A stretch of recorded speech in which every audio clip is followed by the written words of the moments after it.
You are listening to the For Flourishing Sake podcast by Frederica Roberts.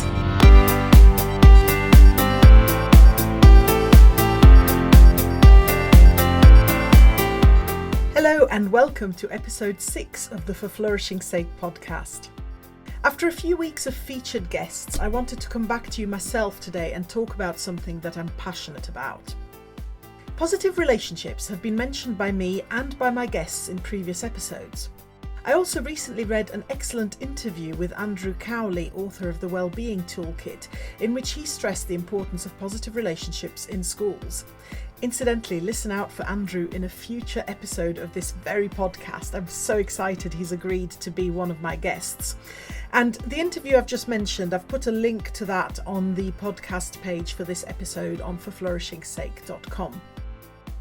There is a good reason why positive relationships are being highlighted so much in education. They're crucial to well-being and flourishing, and not just in an educational context. Think back to your best and your worst moment of the last week.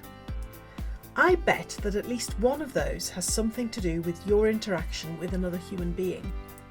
There is much research evidence to show that having good social relationships and a solid social support network are key contributors to happiness and mental health, as well as to physical well-being.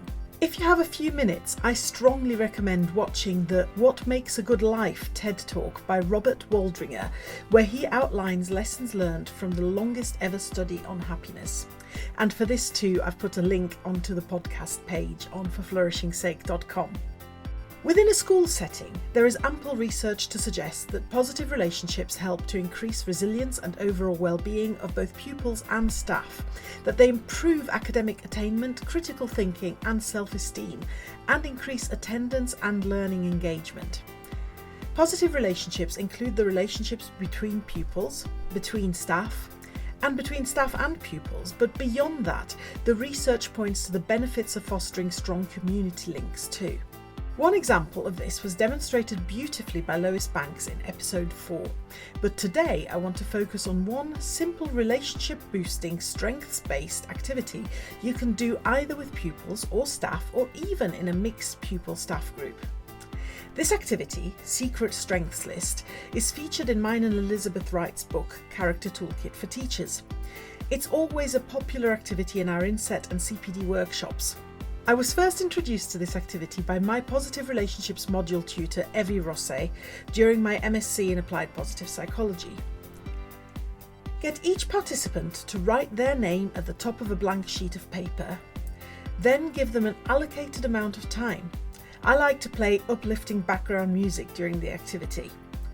And ask them during their allocated time to walk around the room writing down strengths they've observed for each person for whom there is a piece of paper with a name on. They can use the VIA character strengths, which I've mentioned before and are linked again on the podcast page, but they don't have to, they can use any strengths they want. I still have my piece of paper, with strengths identified in me by people who had only known me for a few days at that point. And whenever I need a boost, even 2 years after that piece of paper was first written, I look up at the notice board and read what people wrote about me. It's a fantastic feel-good activity with lasting relationship and well-being boosting effects. Try it out in school and let me know how it goes. Meanwhile, I look forward to our next appointment in a week's time. Until then, for flourishing's sake, have a great week. Thank you for tuning in to the For Flourishing's Sake podcast. I hope you've enjoyed this episode, and I'd be really grateful if you'd spread the word. If you'd like to get in touch with questions or comments, or to contribute to a future episode, please go to forflourishingsake.com, where you'll find all my contact details. And there you'll also be able to leave individual comments on specific episodes. I look forward to hearing from you.